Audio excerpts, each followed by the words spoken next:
Aquí en Neo TV, a esta hora presentamos El Testimonial, comunicación profesional para el análisis y debate. Saludos amigos del Ecuador y del resto del mundo, bienvenidos a El Testimonial. Nuestro invitado a esta hora es el señor Abel Gómez, él es empresario del transporte público, presidente de la Federación Nacional de Cooperativas de Transporte Intra e Interprovincial FENACOTIP. Abel, muchas gracias su gentileza. Bienvenido a nuestro programa. Muchas gracias. Un saludo para usted, para todos los radioescuchas de este prestigioso medio de comunicación. Recuerdo que el 20 de abril del 2021, Abel Gómez dijo, queremos una respuesta del gobierno, se refería al de Lenín Moreno, sobre la focalización del subsidio y cuotas a los bancos. Cité la fecha porque ese día realizaron una paralización. La pregunta, Abel, es, ¿las cosas han cambiado o no? Desde las reivindicaciones que planteaban en la fecha que señalé, ¿han sido atendidos por el gobierno? Bienvenido otra vez. Muchas gracias. Bueno, en todo caso, cuando hicimos nosotros la medida de hecho, voy directo a la pregunta, justamente estamos frente a un gobierno que lamentablemente durante los 4 años no nos atendió. Y digo no nos atendió porque finalmente lo que se hizo fue dar respuesta bajo un tema que nosotros no habíamos solicitado. No era el prioritario, la tarifa. Sin embargo, creo que como respuesta nosotros somos organismos regulados por el Estado. Y eso dio a que era una respuesta y teníamos que nosotros someternos a la situación de aceptar. Pero estaba finalizando el gobierno. Hoy el nuevo gobierno, presidido por el señor Guillermo Lasso, lógicamente ha abierto las puertas a la transportación. Y no solamente el problema de la transportación es tarifa, no solamente la transportación es problema de los temas financieros, son muchos problemas. Y la idea que ha tenido el presidente es abrir una mesa de diálogo donde nosotros hemos conformado, o el presidente inauguró y conformó una comisión de 5 personas dirigentes serios de federaciones que lógicamente aglutinen todas las modalidades. Es decir, hoy, hasta el momento, en 2 meses y pico de gobierno, hemos tenido la oportunidad de entrevistarnos con el presidente 3 veces, porque hemos diseñado una hoja de ruta para tratar los asuntos. El tema de los cuales usted hablaba, focalización y sector financiero, lógicamente hablando de la focalización del combustible, es un tema bastante duro. Nosotros lo dijimos desde el principio del gobierno, había que haber modificación de decreto, había que trabajar dentro de la base de la data de quiénes son los beneficiados, había que trabajar en el reglamento de la focalización, es decir, una serie de situaciones que nunca se hizo. Hoy hemos avanzado como comisión y tenemos listo la situación de la data principalmente y la situación del método de cómo vamos a llevar adelante la focalización. Ahora, Abel, recuerdo que aquella fecha, y la cito porque es reciente y está en el mismo contexto, decía usted, queremos respuesta para 2 temas. El primero sobre la eliminación del subsidio. ¿Cómo se haría una focalización? Inclusive se aseguraba que ya se establecía en el decreto 894 de octubre de 2019, ¿correcto? Sí. A ver, dentro de eso le dijimos nosotros siempre, queremos que se aplique la focalización. Porque yo hacía una explicación en aquella época que el subsidio estaba definido en octubre, ya se definió, incluso se definió frente al pueblo ecuatoriano mediante los canales de televisión. Estaba el grupo finalizando una protesta, hablando del sector indígena que estuvo al frente del tema, y el gobierno nacional. Hubieron garantes internacionales para esa conversación. ¿Y qué dijo el decreto 894? Que tenía que elaborarse inmediatamente un decreto de subsidio. Primero eliminaba el 883, que eliminaba todos los subsidios. Y el segundo decreto, en ese decreto que se firmó, tácitamente prácticamente están aceptando la eliminación del subsidio porque se dice que se elabore un nuevo decreto de subsidio, ¿no?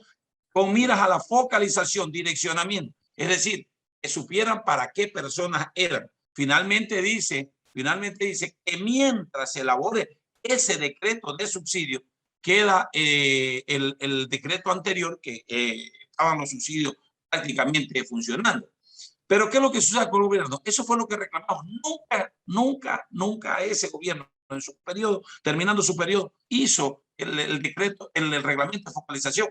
Hoy por hoy, con el presidente, estamos empezando a trabajar en esa política y el presidente ha dicho dos cosas interesantes aquí.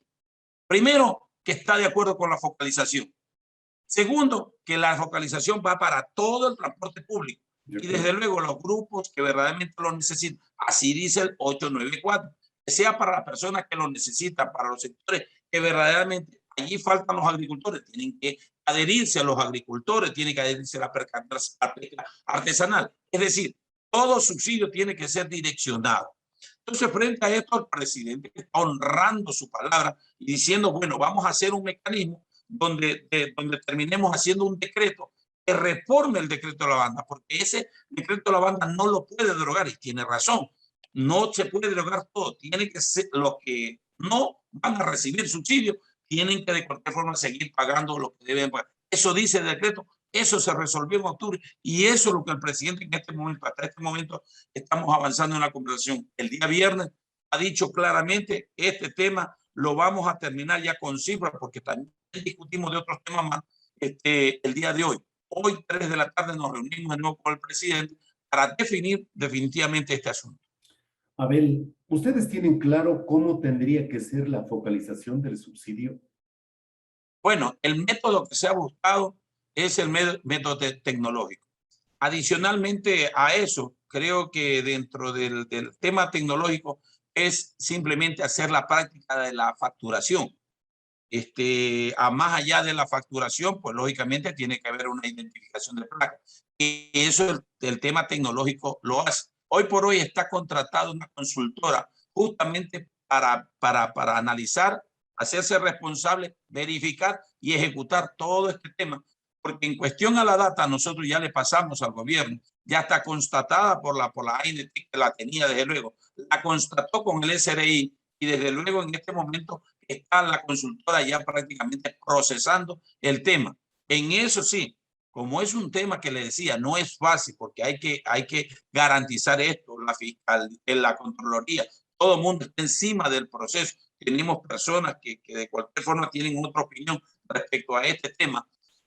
Pues estamos afinando las cosas para que se vea transparente, para que tenga veracidad, para que las cosas sean de acuerdo a cómo se las viene discutiendo. ¿Cómo será la facturación? Es decir, ustedes se acercan a la estación de servicio y Claro, adquieren y ahí les extienden identifica una la placa. factura. No, identifica la placa, lógicamente, para saber de quién se trata. Correcto. ¿Qué bus es?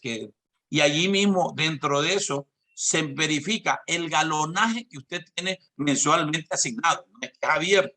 Entonces, ahí ustedes esas tres cosas la ven. Una vez que procede, inmediatamente viene la facturación, hay la respectiva consideración por ser designado y desde luego le cobran lo que tiene que cobrarle, es decir, al valor que se va a salir en la focalización. Ese es el proceso.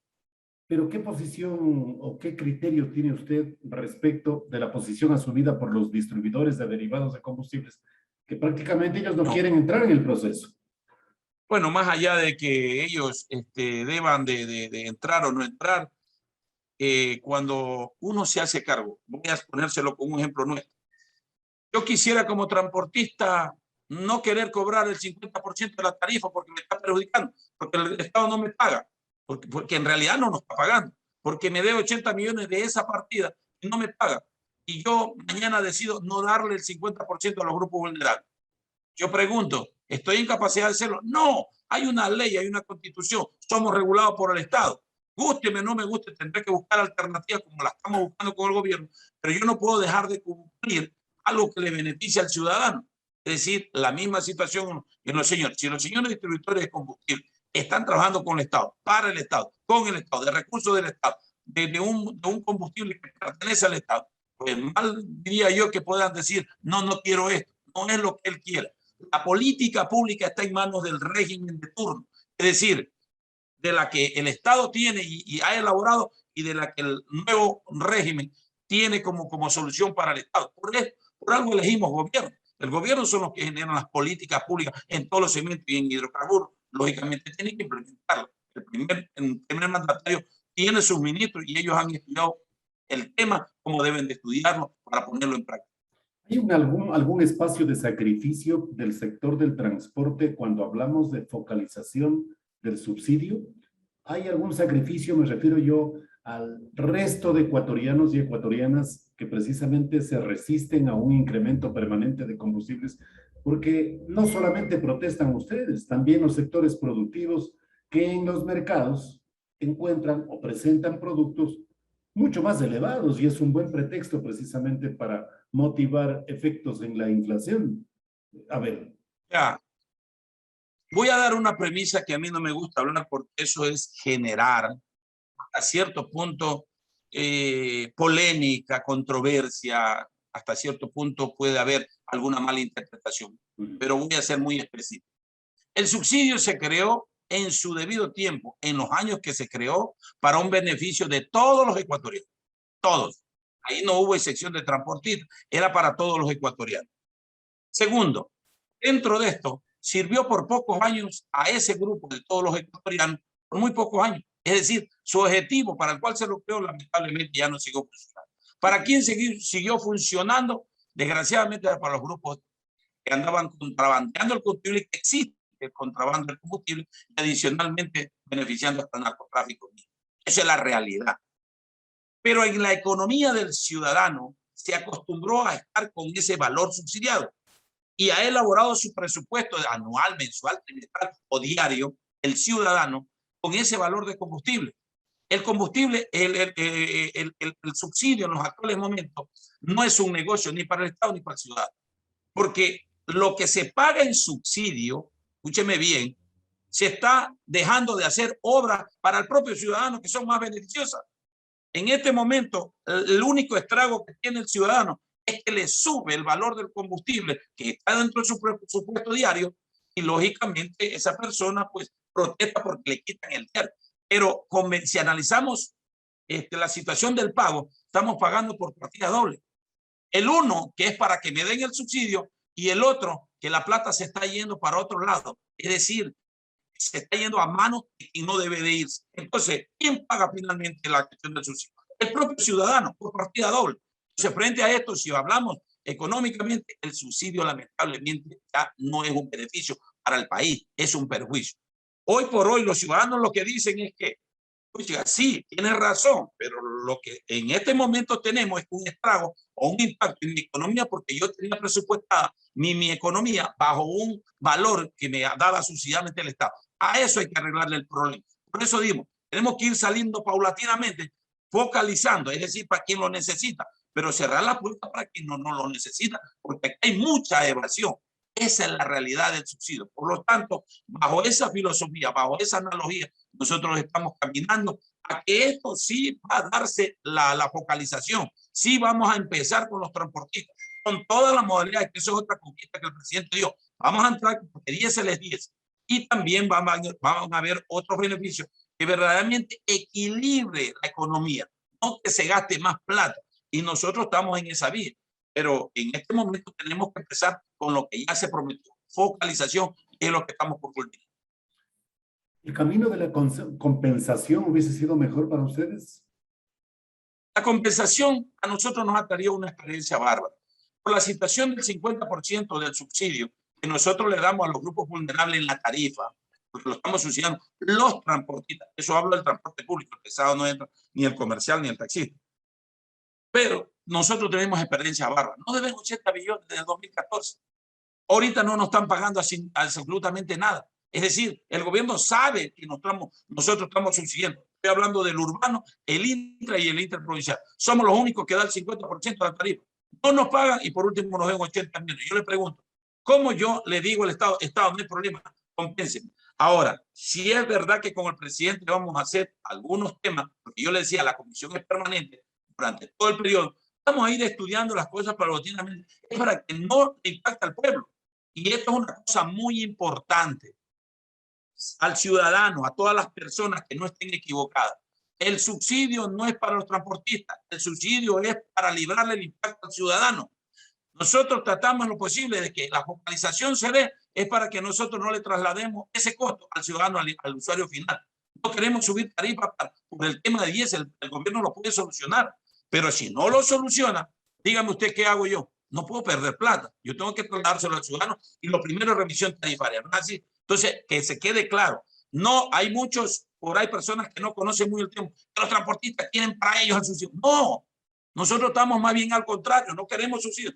Pero como se trata de una política pública de no afectar al ciudadano, entramos al juego porque somos regulados. De acuerdo. Pero, Abel, debo entender entonces que más allá de la focalización, se examinarán algunas medidas compensatorias complementarias para ustedes. ¿Es correcto? Desde luego, porque todo es matemática. La estructura de costo del transportista está perdida. Peor ahorita en pandemia.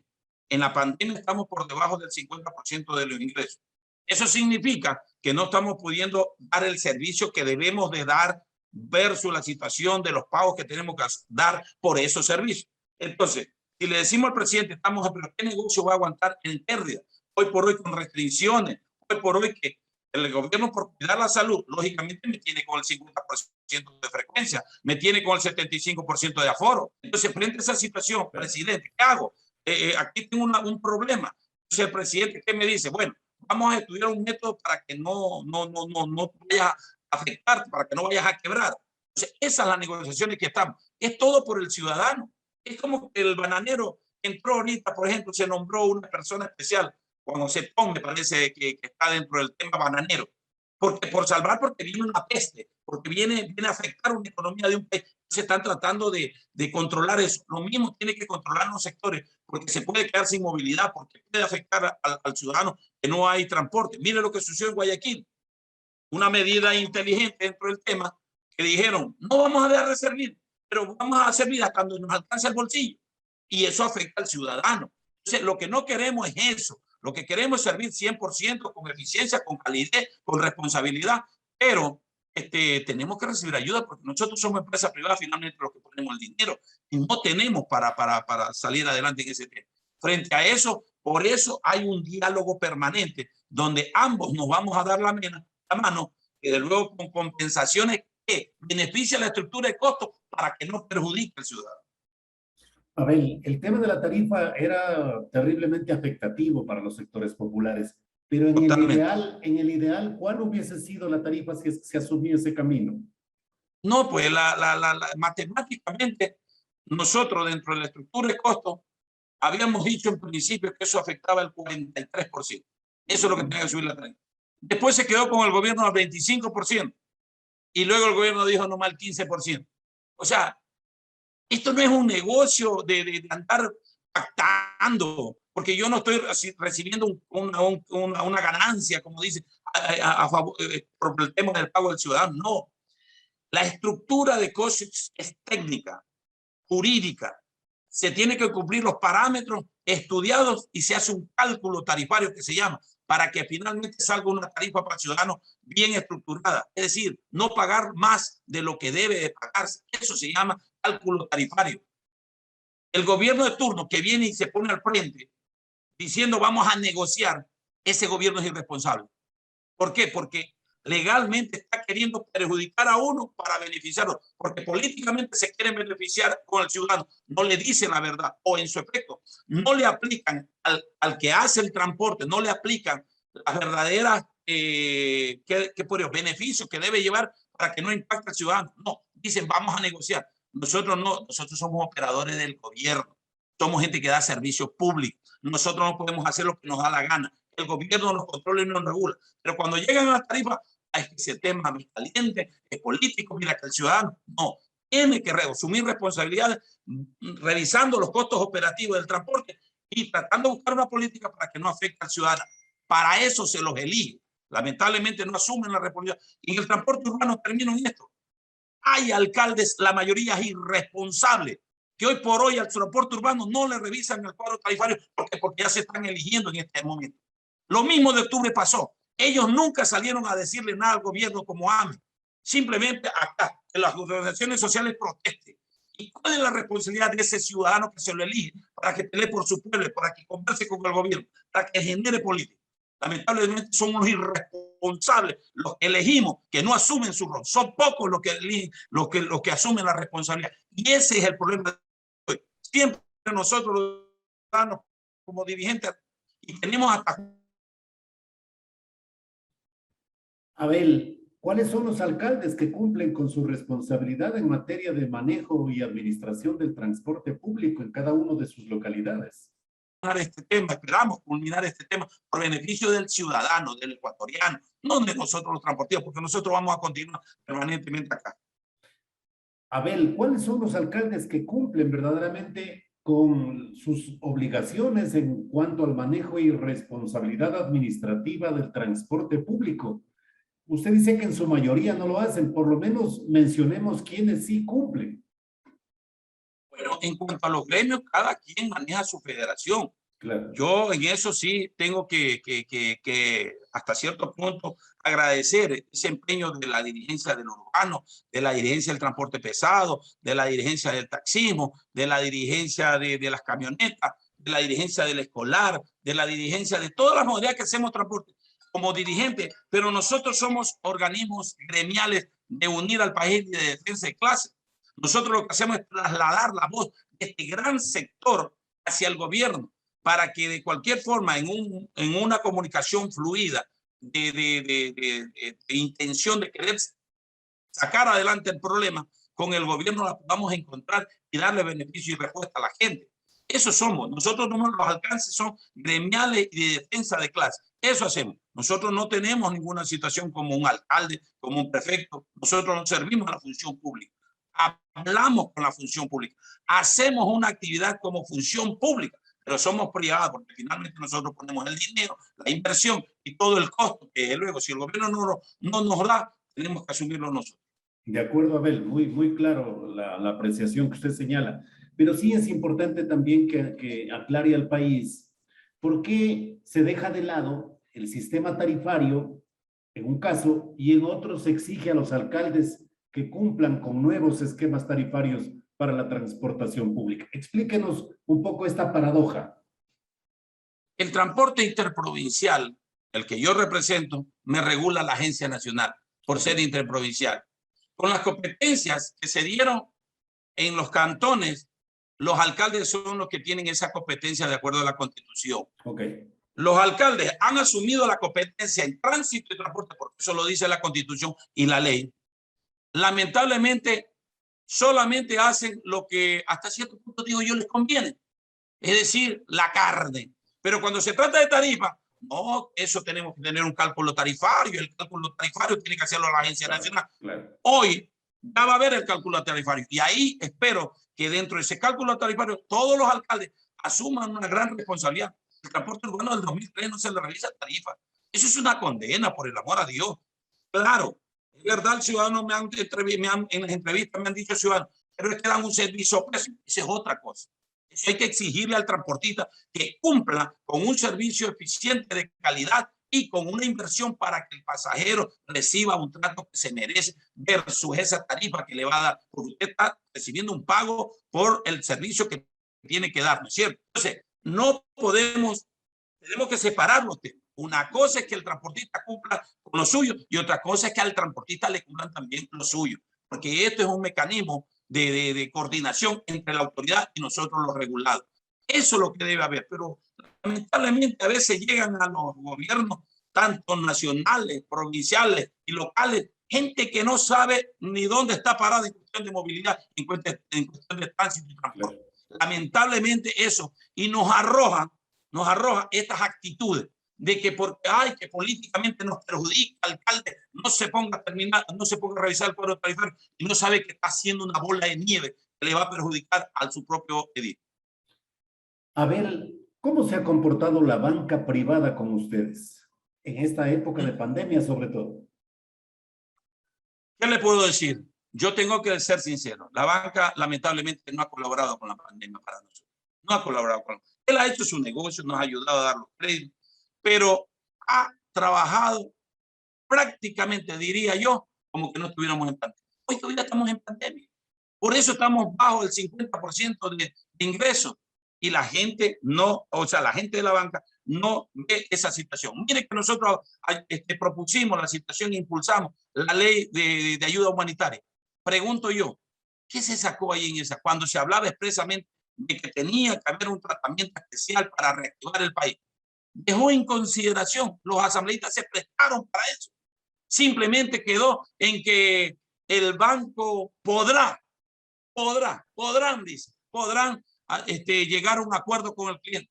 Ese podrán está en que usted quiera o no quiera. Y quedó a la voluntad, prácticamente esa ley no se puede ejecutar, no sirvió para nada. Entonces, desde ese punto de vista, esta situación tiene que ser más bien, y decía el gobierno en aquella época, por decreto ejecutivo. El gobierno nacional, el presidente, tiene una institución adscrita a la presidencia que se llama la Junta Política de Regulación Económica. Esa institución se hizo para regular, para darle disposiciones.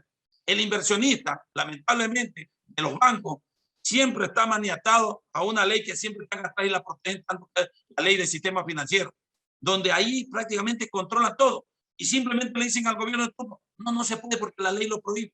Claro, crearon una ley que lamentablemente, digo yo, siempre sostiene el negocio. Y nosotros, y la gente que paga, y que las elevaciones de interés, esa situación, si soy yo muy práctico en decirlo, que se les caiga mal a alguien, me da mucha pena. Pero esa es la realidad que vive el ecuatoriano, que vive el transportista, que vive el inversionista. Si aquí no hay regulación de tarifas, perdón, no hay regulación de intereses, si aquí no hay regulación de una política de inversión que verdaderamente saque al país adelante, si no hay esa voluntad, créanme, el país no va a salir adelante. Y el presidente lo sabe, él es banquero, él dejó de ser banquero ya, hoy es presidente, pero él sabe cómo se maneja la situación. Y lógicamente nos ha dado una noticia que va a intervenir la banca internacional acá. Okay. No quiera eso sea bueno, para que baje los intereses, para que dé un poco de innovación a la gente que sale de la pandemia. Porque no a todo el mundo se le puede dar, pero sí a gente que estamos afectada. Imagínense, hay transportistas en Guayaquil. Me daba mucha pena ver que hoy día la banca les ha renovado unas deudas que van hasta el 2035. Eso es una locura. 2035 ese ciudadano va a morir y no termina de pagar la deuda, va a tener que asumir el hijo. Si no es el hijo, es el nieto. Pero vuelvo a repetir, en esa situación nos encontramos. Hoy por hoy espero que el presidente esa política escuche que no estamos nosotros queriendo atentar a los banqueros. Los respetamos, los consideramos, les agradecemos por estar dándole movilidad en la parte económica. Pero en esta parte tiene que ser más sencillo. No nos regalen, pero denos condiciones, que es lo que nosotros queremos. Correcto. Abel, y otro punto con el que queremos cerrar esta grata entrevista. Hasta abril del 2021, el Estado adeudaba más de 600 millones de dólares al sector de la transportación por este tema de asumir un esquema tarifario favorable a los grupos vulnerables, que es una política social del Estado que se lleva adelante. Naturalmente no es de ustedes esa política, pero estaban sujetos precisamente a cumplirla. ¿A cuánto asciende esa deuda en este momento? Y si el gobierno de Guillermo Lasso ha asumido también un compromiso de pago gradual, prorrateado en los próximos meses. Ese es un tema que todavía el presidente no lo toca y lo va a tocar. Me ha dicho con responsabilidad, a ver, no hay plata. Es una situación que dentro de estar, para conocer estos problemas, ustedes lo conocen porque son parte, yo tengo que empaparme bien de esta situación. Es verdad que decimos, si vamos a eliminar los subsidios, nosotros no tenemos problema, le decía yo en la estructura de costos. Eliminemos subsidios, pero tampoco me haga asumir una responsabilidad del 50% de la tarifa, que con gusto lo estamos dando porque son niños, porque son ancianos, porque son mayores de edad. Está bien, no hay problema, lo asumimos. Y vea que estamos allí. Tenemos una deuda hasta el 2014, que nos engañaron en el 2012, pagaron el 2013, pero el 2014 no me pagaron más. Es decir, están involucrados los dos gobiernos anteriores. A mí no me venga a decir, no, que yo sí pagué, el otro no hizo nada. Hoy por hoy el presidente ha sido claro, vamos a revisar este tema. Y dentro de eso, tendrá que reconocer que eso es política social del Estado. Y tendremos que nosotros manifestar que esa deuda tiene que honrarse, tiene que pagarse. Hoy por hoy, hasta el 2014 deben 80 millones. Hasta mayo del 2015, perdón, mayo del 2015, porque ahí se terminó el proyecto firmado. Okay. Ahí para allá, si usted saca las cuentas, la asignación que tenían para pagar era 94 millones por el acuerdo que teníamos. Multiplique por los años que han pasado. Eso es más de 600 millones de dólares, ya llega a casi 700. Pregunto yo, ¿estaríamos o no estaríamos tranquilos sin andar pidiendo tarifas, sin andar molestando como transportación, dicen los ciudadanos? Que no molestaríamos para nada si tuviéramos este pago. Hoy ya no se hubiera para nosotros pagar a la banca. Ese es el colchoncito que tenemos. Pero vaya, pues dígale al ministro de Finanzas que pague. No sé, que eso déjeme ver, que ya vamos a estudiar el tema. Espero que con este gobierno podamos sacar adelante ese tema, porque sí, es un tema pendiente. Por ahora la transportación sigue colaborando con este país en la reactivación, en la situación de ver que estamos en una situación de pandemia. Y por eso no exigimos ahorita en ese momento, pero que necesidades sobra. La transportación está con sumamente problemas, con muchos problemas que deben de ser solucionados en la parte económica. Abel, muchas gracias por su gentileza.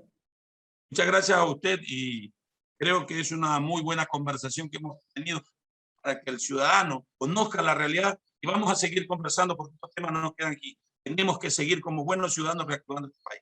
Muchas gracias por la entrevista. A la orden siempre, Abel Gómez, presidente de la FENACOTIP. Hasta pronto. Hasta pronto. Hemos presentado el testimonial Transparencia de la Verdad. De lunes a viernes desde las 18:30.